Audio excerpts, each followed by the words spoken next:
নমস্কাৰ সকলোকে আজি মিছা মাছৰ ধুনীয়া টেষ্টি ৰেচিপি এটা আপোনালোকৰ ওচৰলৈ লৈ আহিছোঁ আহকচোন ভিডিঅ'টো আৰম্ভ কৰোঁ মিছা মাছখিনি বজাৰৰ পৰা আনোতে বাছিয়ে লৈ আহিছে বাৰু কিন্তু স্কিনখিনি আছে সেইখিনি উলিয়াই দিছোঁ এনেকৈ মাছখিনি আধা ঘণ্টা বা 45 মিনিটছ মানৰ কাৰণে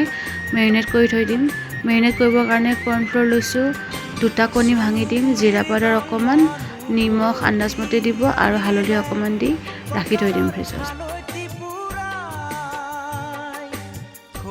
পিঁয়াজ বিলাহী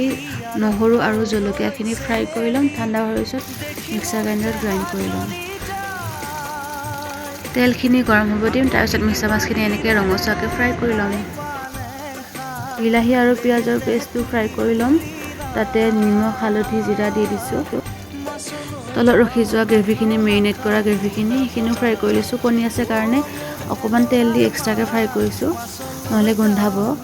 গ্ৰাইণ্ডাৰত বিলাহী আৰু পিঁয়াজৰ পেষ্ট বনাওঁতে অকণমান লাগি কেনে ৰখি যায়তো সেইখিনি অকণমান পানী দি কেনে উতলিব দিছোঁ আৰু অকণমান চেনি দিছোঁ ভালকৈ উতলাৰ পিছত তাৰপিছতে এইখিনি দি দিছোঁ মিছা মাছখিনি সেইখিনি উতলাই লৈছোঁ আৰু লাষ্টত অকণমান গৰম মছলা দিছোঁ আৰু 2 মিনিটমানৰ কাৰণে চিমত ৰাখি কেনে লাষ্টত নমাই থৈ দিছোঁ আৰু লগতে খাবলৈ বনাইছোঁ পোলাও খাবলৈ কিন্তু খুব টেষ্টি হৈছিলে দেই বনাই খাই চাবচোন